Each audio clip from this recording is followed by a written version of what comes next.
तो स्टूडेंट्स हम यहाँ पर आए थे। जो आपका नेगेटिव लेवल है, तो नेगेटिव लेवल में क्या था, हमेशा क्या हो जाएगा, प्रेजेंट जनरेशन जो होंगी वो कम होंगी और जो हमारी ओल्ड जनरेशन है वो ज़्यादा होगी। एग्जांपल यहाँ 4 है, ठीक है, यहाँ 2 है। 2 रिप्लेस कर रही है 4 को, 2 कम है, इसको हम बोलते हैं नेगेटिव लेवल।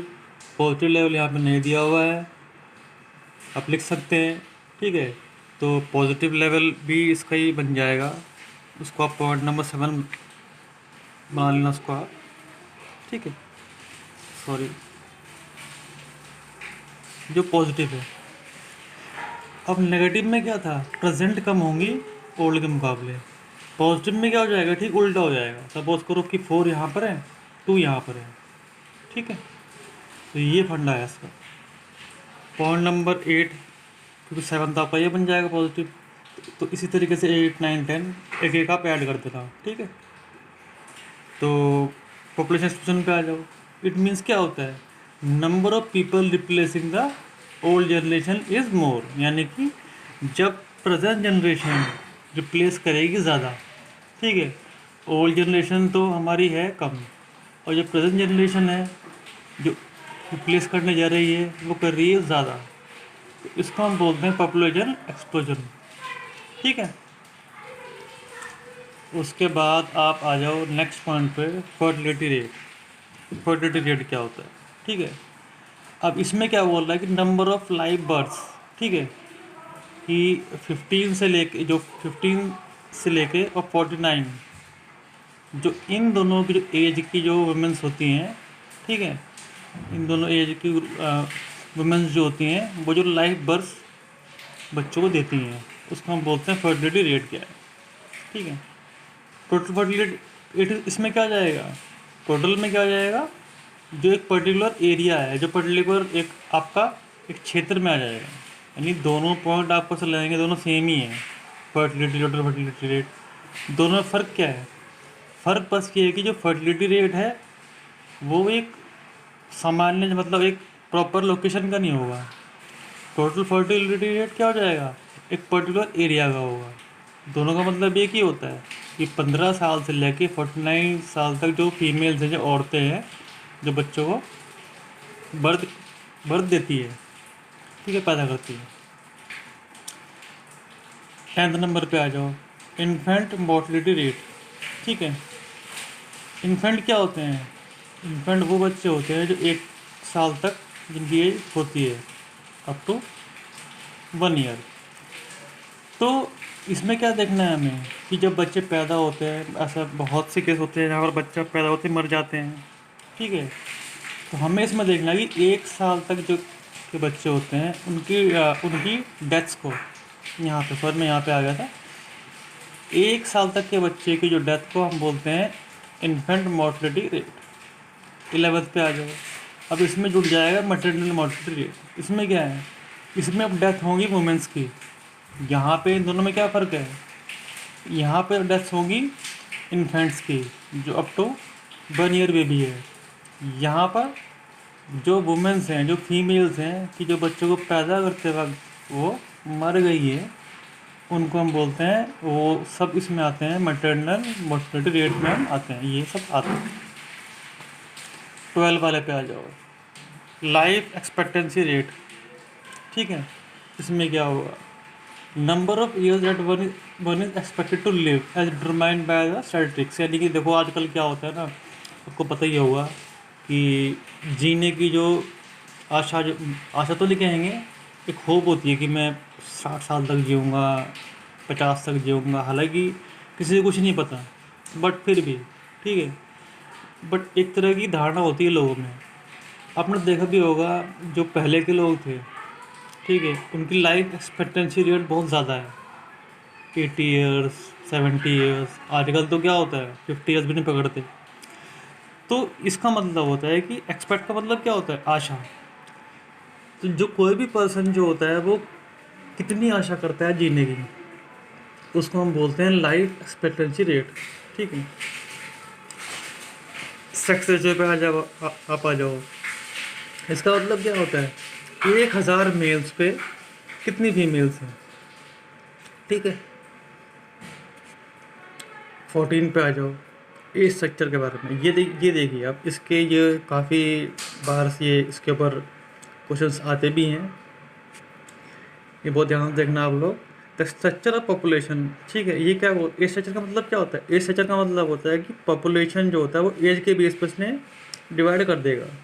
पहला, ज़ीरो से लेके 15 तक, यानी 15 एज तक हम बोलते हैं यूथ, जिसको हम बोलते हैं हिंदी में युवा।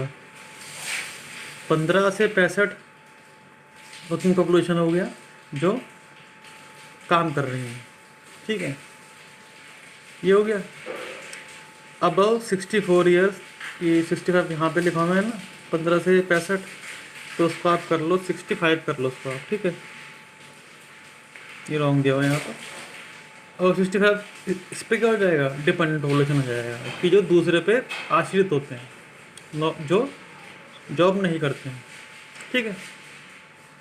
15 वाले पे आ जाओ आप, डिपेंडेंसी रेशियो। अब ये क्या होता है? The number of people who are not working and are dependent. अगर आपको ये वाला पॉइंट समझ में आ गया, ये वाला कि 65, अभी मैं यहाँ पे आपको एक्सप्लेन भी किया था कि 65 साल से ऊपर वाले लोग होते हैं डिपेंडेंट पॉपुलेशन, क्योंकि ये जॉब नहीं करते हैं, ये दूसरों पे क्या होते हैं? आश्रित रहते हैं।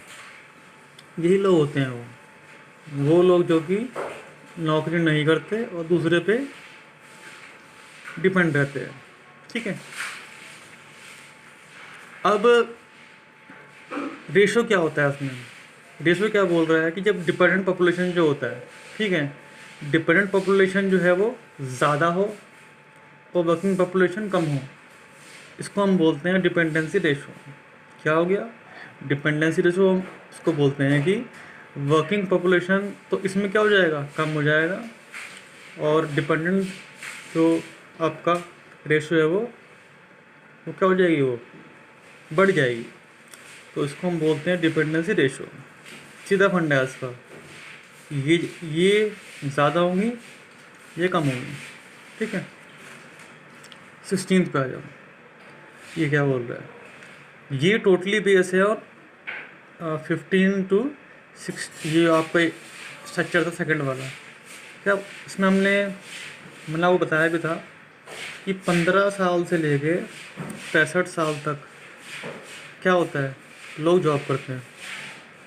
तो वो यहाँ पे उसने कहा है कि one the working population in country is more than the dependent one, तो नहीं कि इसका ठीक उल्टा हो जाएगा, मतलब ये, ठीक है।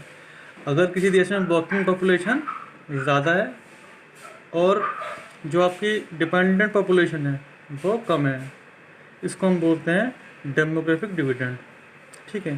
तो आप ये दोबारा देख लो, दोनों पॉइंट बहुत इंपॉर्टेंट है। डिपेंडेंसी रेशियो में क्या होगा? वर्किंग पॉपुलेशन जो होगी वो कम होगी, और डिपेंडेंट पॉपुलेशन क्या होगी? वो ज़्यादा होगी। डेमोग्राफिक डिविडेंड में क्या होगा? इसका ठीक उल्टा हो जाएगा, वर्किंग पॉपुलेशन ज़्यादा होगी और डिपेंडेंट जो पॉपुलेशन है वो अभी कम हो जाएगी। तो इकोनॉमिक ग्रोथ कब होगी? इकोनॉमिक ग्रोथ जब होगी जब हम यहाँ पर जो डेमोग्राफिक डिविडेंड है ये हमारा अच्छा होगा।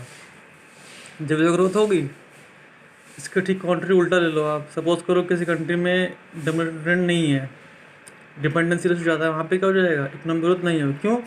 वर्किंग पॉपुलेशन तो वहाँ पर कम है, यानी कि खाने वाले ज़्यादा है, काम करने वाले कम है, तो ग्रोथ तो होगी ही नहीं। तो ये हो गया। तो स्टूडेंट्स, ये था आपका सेकंड थ्योरी।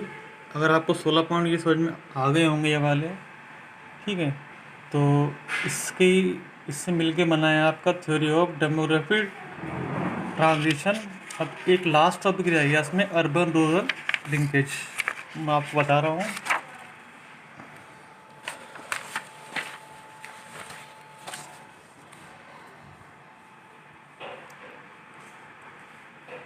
ये देखिए,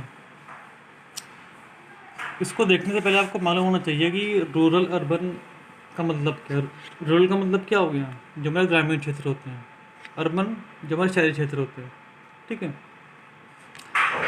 तो लोग क्या करते हैं, जो ग्रामीण क्षेत्र जो होते हैं वहाँ से मूव होते हैं टूवर्ड्स अर्बन एरिया, ग्रामीण क्षेत्र से शहरी क्षेत्र में लोग माइग्रेट होते हैं। What is migration? जब जो है ग्रामीण क्षेत्र को लोग छोड़ के शहरी क्षेत्र में जाते हैं in search of better education, better career, better jobs, health facilities etcetera. और ये कोई ज़्यादा हार्ड पॉइंट नहीं है, बेसिक्स पॉइंट्स हैं। रीजंस क्या होते हैं माइग्रेट करने के, लोग क्यों जाते हैं? पहला सिंपल पॉइंट है बेटर एजुकेशन। एजुकेशन बहुत ज़रूरी है, शिक्षा।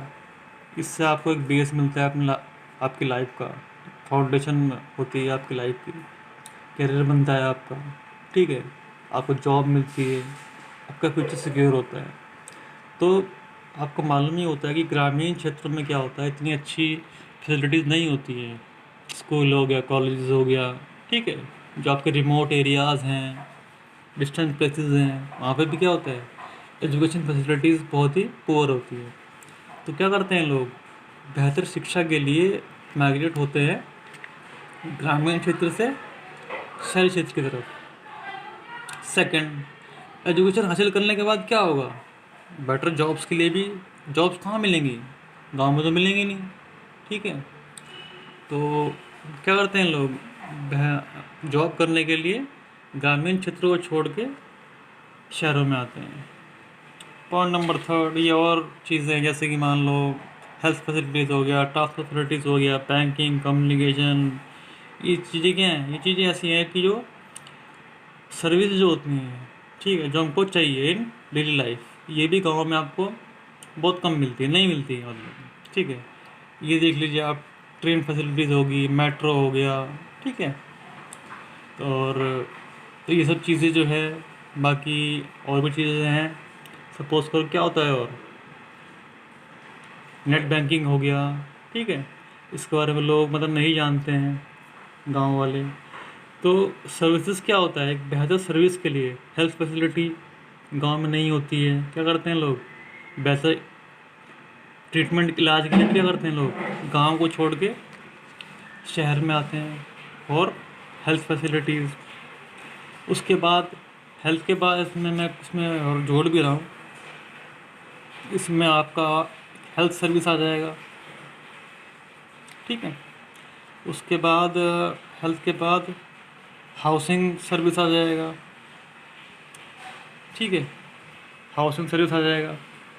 अगर कोई बंदा चाहता है कि मेरे पास फ्लैट हो, अच्छी जगह घर हो, क्योंकि वहाँ से जॉब भी जाना होता है, बच्चों का स्कूल भी पास है, तो ये हर तरह की सर्विस क्या होती है, जो मैंने आपको बताई अभी, शिक्षा हो गया, जॉब हो गया, वेरियस काइंड ऑफ सर्विसेज हो गए, इसके लिए क्या करते हैं लोग, इसके लिए लोग जो है माइग्रेट होते हैं from rural to urban area.